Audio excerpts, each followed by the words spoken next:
क्या है? तो ये सखी है सूरत, सखी कहते हैं सूरत है जीवात्मा, है रूह, है सोल। तो इस मनुष्य रूपी मकान में दोनों आंखों के पीछे बैठ गई और काम, क्रोध, लोभ, मोह, अहंकार ये तेरे शत्रु दुश्मन बन गए और मन इस दरवाजों पर, इंद्रियों के 10 दरवाजों पर बैठ करके उन भोगों का आदी हो गया। और तूने अपने ऊपर में जल्दी से सोचा था कि मुझे कुछ है संसार का आनंद मिल जाएगा, वो गंदगी लेकर के ऊपर ला। हे सूरत, हे जीवात्मा, तू बड़े ध्यान से सुन। मैं तेरे हित के लिए, कल्याण के लिए, तेरे फायदे और लाभ के लिए मैं तुझे कुछ सलाह देना चाहता हूँ, उसको ध्यान पूर्वक सुन। सुनरी सखी तो वेद बताऊं, प्रथम स्थान खोल कर कहते हैं जीवात्मा, तू इस मनुष्य शरीर में किधर से उतर के आई? तो मैं तुझे पहला स्थान, पहला मुकाम, पहली जगह मैं तुझे बताना चाहता हूँ कि तू उतर करके जो आई पहले स्थान से और फिर यहाँ आकर के किस तरह से बता दी गई, उसको ध्यान पूर्वक सुन। सहस कमल दल नाम सुनाऊं,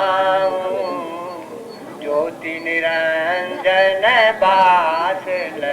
और कहते हैं कि तू सहदल कमल, पहला मुकाम सहदल कमल, उधर से तू उतार करके लाई गई। और वो क्या थे, नाम उनका क्या था? निरंजन भगवान। इस रूप में रहते थे, ज्योति स्वरूप।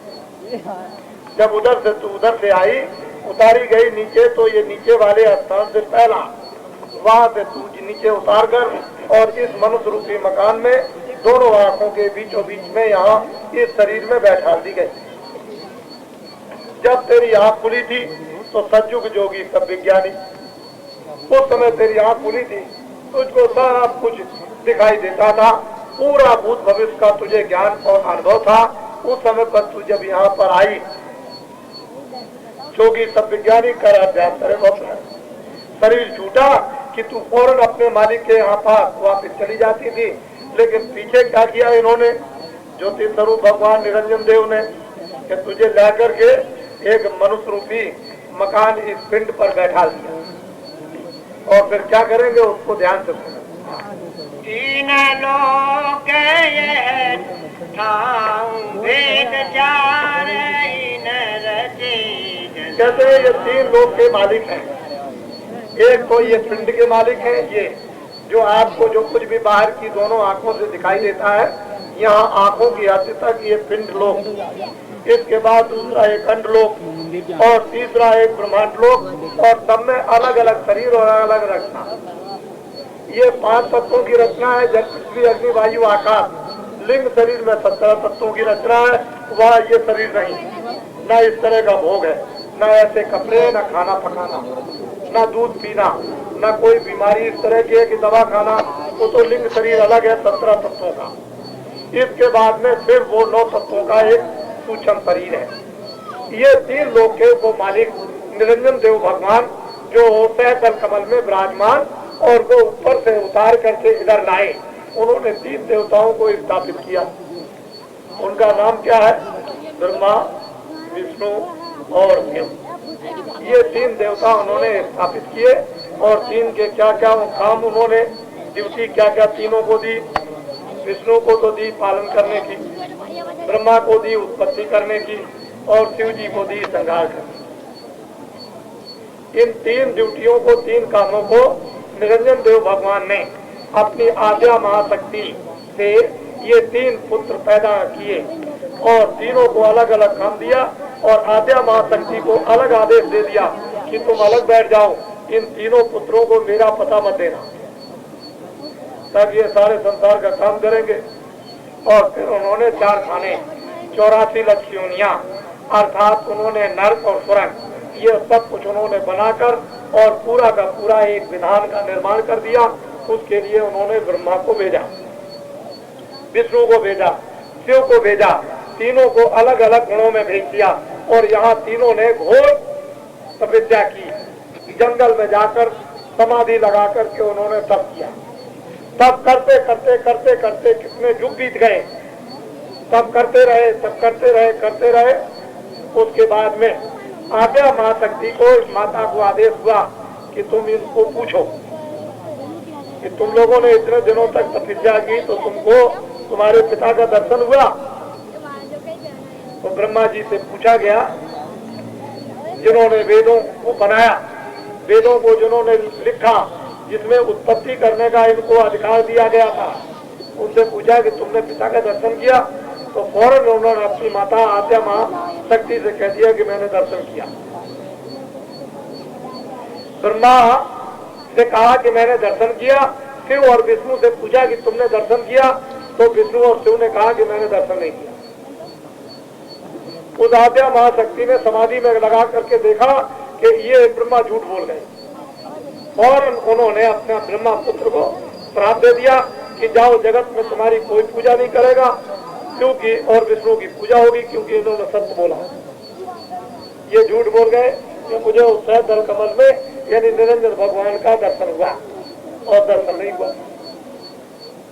क्योंकि ये यदि दर्शन कर लेते तो उत्पत्ति करने का काम फौरन छोड़ देते, तो उन्होंने तो इनको अलग कर लिया और ये झूठ बोल गए। तो जगत में यानी ब्रह्मा की क्यों नहीं पूजा होती है कि आद्या महाशक्ति माता का इनको श्राप लग गया कि तुमने दर्शन नहीं किया, झूठ को बोल दिया, इसलिए जगत में ब्रह्मा की पूजा नहीं होगी, न कोई करता है, क्योंकि वो विष्णु की पूजा होती है, क्योंकि उन्होंने सत्य बोल दिया और आद्या महाशक्ति माता ने उनको आशीर्वाद दिया। बोलिए। ब्रह्मा विष्णु महादेव तीनों पूजनीय हैं। बस कहते हैं निरंजन भगवान जो सहजल कमल में विराजमान, जो 3 लोगों के मालिक हैं, ये तीनों पुत्र उन्हीं के हैं। क्या क्या नाम? ब्रह्मा, विष्णु और शिव। ये 3 पुत्र हैं, और इन तीनों के अंश इस मनुष्य रूपी मकान में उस बोध को कराने के लिए आए जिन्होंने कि अपने अपनी तपस्या की और अपने अपने गुणों को बताया कि मेरा काम संहार करने का शिव का, मेरा काम है उत्पत्ति करने का ब्रह्मा का, मेरा काम पालन करने का विष्णु का। तीनों ने अपने अपने गुणों को यहाँ आकर मनुष्य शरीर में बताया, लेकिन वो अपनी जगह पर बैठे हुए, वो अपना काम करते हैं। उत्पत्ति का क्या, उत्पत्ति करना अपना काम, क्या पालन करना अपना काम, क्या प्रलय करना अपना काम, लेकिन उनके गुणों को यहाँ बताने के लिए इस पंचभौतिक मनुष्य शरीर में उस सूरज को, जीवात्मा को आना अनिवार्य और जरूरी था। उन्होंने आकर के ये तीनों पुत्र उन्हीं के, उन तीनों के साथ एक एक अर्धांगिनी लगी हुई। आपको तो मालूम नहीं है कि ब्रह्मा के साथ में सावित्री और विष्णु के साथ लक्ष्मी और शिव के साथ पार्वती, ये तीनों अपनी अपनी जगह पर, और वो आद्या महाशक्ति बिल्कुल अलग है। और वो जो इन तीनों के पिता हैं, वो निरंजन भगवान जिनको ईश्वर कहते हैं, वो बिल्कुल अलग अपने स्थान पर बैठ करके न हटते न बढ़ते, अपनी जगह पर बैठे हुए। दूसरी से ये सारी जीवात्माएं उन्हीं आवाज से उतार करके नीचे लाई और दोनों आंखों के पीछे आकर के बैठ गए, और आपका वो कनेक्शन कट गया, तार टूट गया, आवाज छूट गई।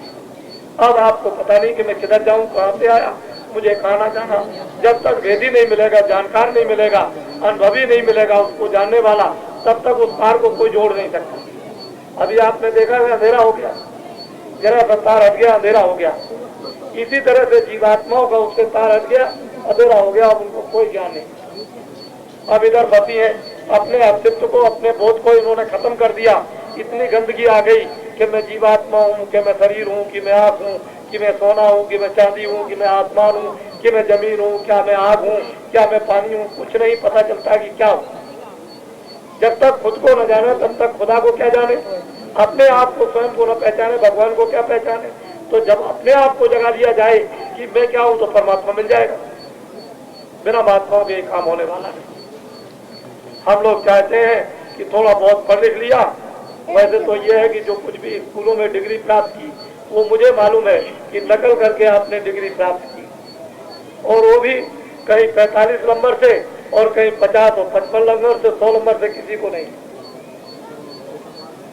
उस पर भी आपको इतना बड़ा अहंकार है कि मैंने दुनिया को सबको जान लिया, मैंने सबको समझ लिया। अपूर्ण विद्या को प्राप्त करने के बाद अपने मन में आपने समझ लिया कि मैं सब कुछ जान गया हूँ। एक घड़ी किसी को दे दी जाए, बहुत पढ़ा लिखा हो कि इसको बना दो तो जानता नहीं। एक ये लाउड स्पीकर पकड़ा दिया जाएगा, तार लगा दो, आप बहुत कुछ पढ़े लिखे हुए लेकिन तार नहीं लगा सकते और कहते हो मैं सब कुछ जानता हूँ। खुदा की खुदाइयत का, भगवान की सृष्टि का इतना लंबा चौड़ा कारखाना है और उसको अल्प बुद्धि के द्वारा समझते हो कि मैं सब कुछ जानता हूँ। जो कुछ भी यहाँ पढ़ते लिखते सीखते हो ये सब अपूर्ण ज्ञान, पूर्ण ज्ञान नहीं। इसलिए आप बड़े ध्यान से सुने।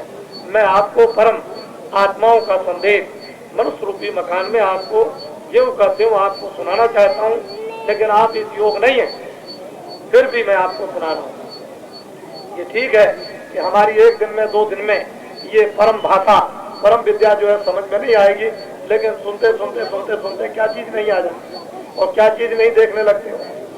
सब कुछ देखने लगोगे, सब कुछ सुनने लगोगे, लेकिन निकट में आओगे तभी तो कुछ काम होगा।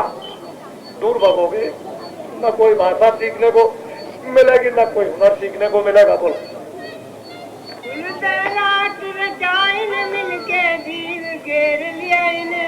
कहते हैं कि इन्होंने तीनों ने इस वैराट की रचना को, स्वर्ग और वैकुंठ को, नीचे मृतलोक को और फिर उसके बाद 4 खाने 84 योनिया अर्थात नर्क को इन्होंने क्यों बनाया?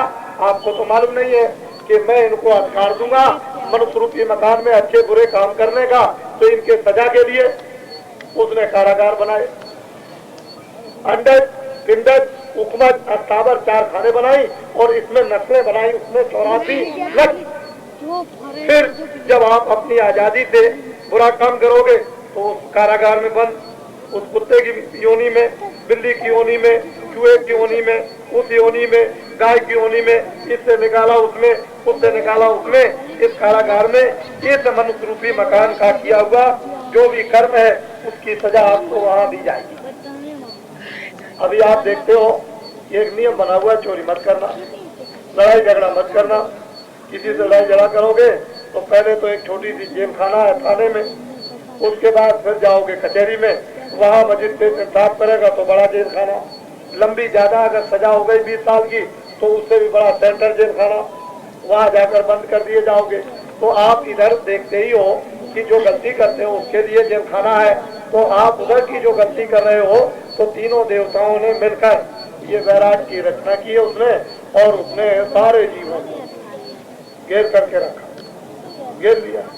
ये शुभ कर्म, ये पाप कर्म, ये शुभ कर्म, ये पाप कर्म। कभी राजा बना दिया, कभी कुछ बना दिया, कभी कुछ बना दिया, कभी रूपवान बना दिया, कभी कुरूप। एक आदमी थे बड़े सुंदर, बहुत सुंदर थे, तो उनको देख करके लोग बड़े खुश होते थे। तब तक एक आदमी आ गए बड़े काले, बहुत काले, यानी तारकोल भी इतना काला नहीं होगा, इतना काला था, लेकिन उनके पास धन बहुत था, लक्ष्मी बहुत थी। तो उनसे पूछा कि भाई आपको इतना काला क्यों बनाया? आप तो बड़े धनाढ्य हो, तो आपको सुंदर क्यों नहीं, गौरांग क्यों नहीं, आपको राम की तरह से बना दिया? तो उन्होंने कहा भाई मैं क्या करूं, जिस समय पर लक्ष्मी नगर में लक्ष्मी बांटी जा रही थी तो मैं लक्ष्मी लूट रहा था। मैं लक्ष्मी उस समय पर लूट रहा था क्योंकि बच रही थी, मैं लक्ष्मी लूटने में लगा हुआ था। और जब मतलब ये कि ढंडोरा पिटा कि तुमको रूप बांटा जा रहा, तो मैं पीछे से जब भाग करके पहुंचा लक्ष्मी लूट कर, तो वहाँ रूप कुछ नहीं रहा, तो जो मिला हमको वही मतलब ये लगा दिया। तो ये काला काला क्या करें, तो लक्ष्मी तो मेरे पास है तो मैंने लूट ली, लेकिन रूप मेरे पास नहीं है। क्यों कि मैं उस समय पर पहुंच नहीं पाया, पहले पहुंच जाता तो सुंदर रूप मिल जाता। तो उन्होंने क्या किया, ब्रह्मा विष्णु महादेव ने, कि वैराट की रचना, कर्मों का पाप पुण्य का विधान, फिर उसके बाद में वो 4 खाने 84 लक्ष्य योनियां अर्थात नर्क बनाए, स्वर्ग और वैकुंठ यानी बहिष्ठ बनाए उन्होंने, और फिर उसके लिए उन्होंने फरिश्ते यानी देवता और जमदूत स्थापित किए, और सारे जीवों को एक ढंडोरा पूछ करके। तो पहले क्या था, सब जोगी सब विज्ञानी, जब कोई बुरा कर्म और पाप और पुण्य नहीं था तो सब जोगी विज्ञानी कर ध्यान करे बहुत प्राणी। उस समय पर कोई झंझट झगड़ा नहीं था। ये जीवात्मा मनुष्य शरीर में आई और उन्होंने स्वास्थ्य को पूरा किया और वापस लौट के घर में पीछे से ढंडोरा पिटा किए, तो सब जा रहे, तो फिर विधान बना दिया पाप पुण्य का। फिर उन्होंने पहले क्या किया कि ब्रह्मा को भेजा, तपस्या कराई, फिर चारों वेदों को बनाया और उसमें फिर उन्होंने क्या काम किया आपको तो मालूम नहीं। 80,000 कर्मकांड, 16,000 श्लोक उपासना कांड और 4,000 ज्ञान कांड। 1 लाख श्लोकों को उन ब्रह्मा ने बनाया चारों वेदों में। आपको क्या पता चलेगा ज्ञान कांड क्या, ना आपको मालूम होगा उपासना कांड क्या, और आपको यही पता नहीं है कि कर्म कांड क्या थी। तो इस तरह से सारे जीवों को यानी यहाँ बात करके सदा अब कितने युग और कितने कल्प, कितने सतयुग, कितने त्रेता, कितने द्वापर और कितने कलयुग बीत गए, लेकिन अभी तक आप अपने घर में उस परम पिता प्रभु के पास नहीं पहुंचे। उसके लिए संत महात्माओं की जब यहाँ देखा कि जीव तो मैंने भेजा था अपने घर से और इनको गंदगी के लिए तपस्या की थी, इन जीवों का भंडार मांग लिया था, तो मैंने इनको भेजा था गंदगी छोड़ आना और वापस चले आना, लेकिन ये तो सबके सब वही प्रलोभन में फंस गए, इनको बांध लिया। तो फिर संतों को भेजा, जाओ इनको जाकर दया करो और इनके ऊपर संस्कार डालो, दया दृष्टि करो और पाप और पुण्य को जलाओ और घर का रास्ता इनको बताओ, इनको सहयोग और मदद और ताकत और ज्ञान सब कुछ इनको दे जाकर। तो संत आए उन्होंने और फिर आपको सहयोग, ताकत, मदद सब कुछ आपको दी, लेकिन आपको तो संतों महात्माओं का विश्वास नहीं। क्या करेंगे आप? अभी जो आपको दंड दिया जाएगा आपके कर्मों का, वो तो आपको पता नहीं। तो पहले आप सत्संग सुन लें, बाद में मैं आपको बताऊंगा। जाल बिछाया सीमा जग में भारी, चौपाई के रास्ते से पढ़िया।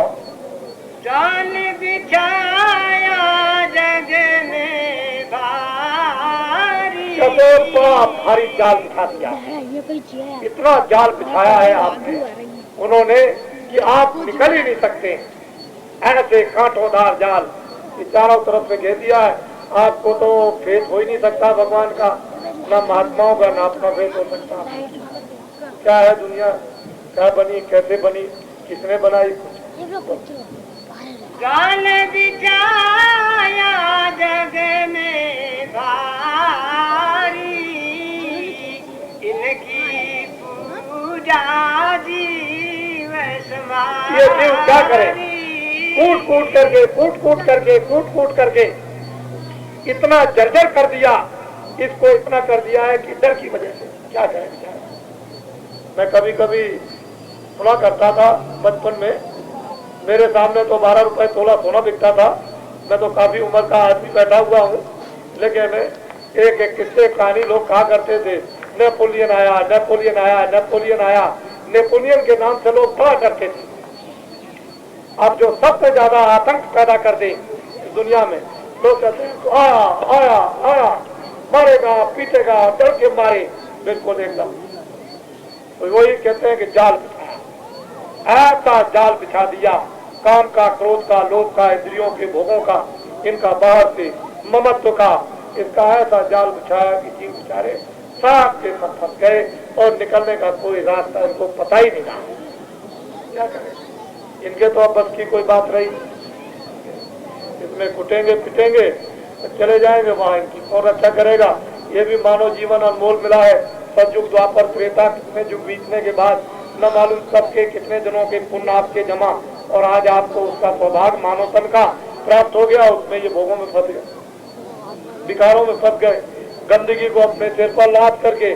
और मतलब ये अब क्या करें, आप कुछ नहीं कर सकते। हाँ, हंसे जाल में बचे करम ने, धोखा खाया पड़े। कहते कि ये ऐसा जाल बिछाया कि बचे जाल में, फंसे कर्म में, कभी पाप कभी पुण्य कभी पाप। आप तो अपनी बुद्धि से समझते हो कि मैं पुण्य करता हूँ वही पाप हो रहा, फिर कभी आप पाप करते हो ये पुण्य करते हो, समझते हो मैं पाप कर रहा हूँ। तो कभी पाप कभी पुण्य, कभी पाप कभी अच्छा कभी बुरा, कभी शुभ कभी अशुभ, कभी शुभ कभी अशुभ। और आजकल के कलयुग जाल इस समय पर तो शुभ कर्म हो ही नहीं सकता।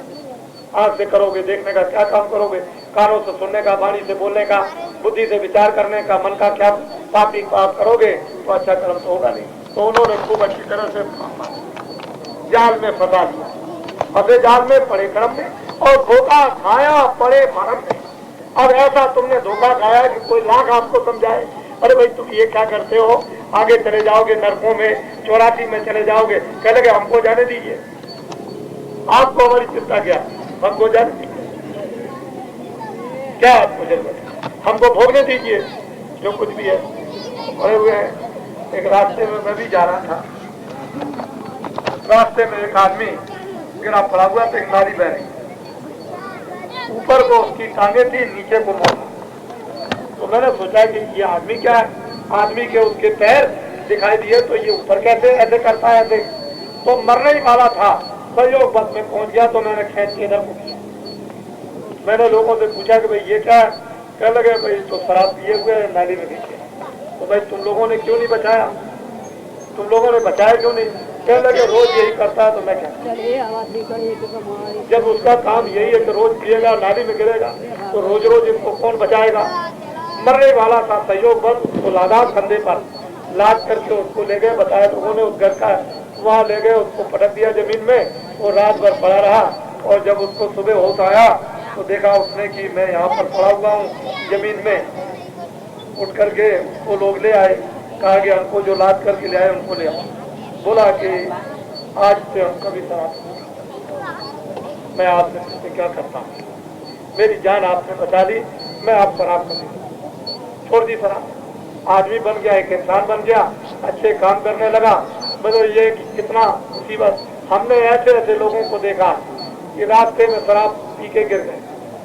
आदमी जा रहे हैं आ रहे हैं, कुत्ता आए उसको चाट रहे, उसके मुंह को चाटते, फिर चले गए, फिर लौट के आए, फिर उसके मुंह को चाटा, एक टांग उठाई उसके मुंह पर पेशाब कर,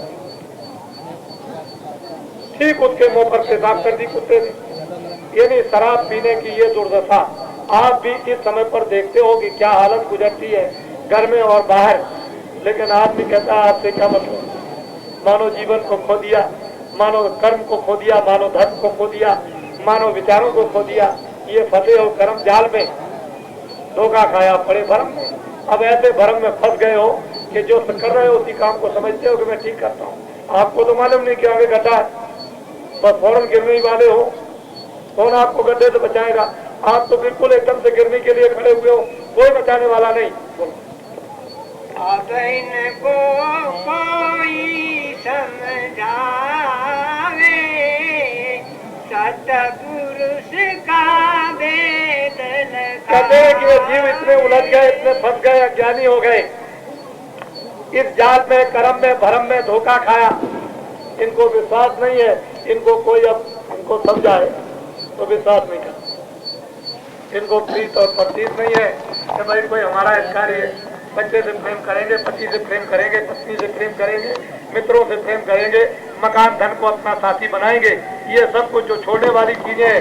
लेकिन किसी महात्मा को अपना साथी नहीं बनाते हैं कि मरने के पहले भी साथ दे और मरने के बाद भी साथ रहे, जो जीवात्माओं की रक्षा करे, 84 नरकों में जाने दे, जन्म और मरण की पीड़ा से बचा ले, उसका तो साथ जीवन में करते नहीं है। साथ उसका करते हैं जो सुबह शाम साथ छोड़ देगा।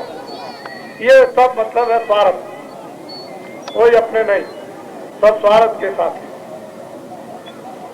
घर में देखो, बाहर देखो, समाज में देखो, देश में देखो, सब स्वार्थ के साथ ही बीच में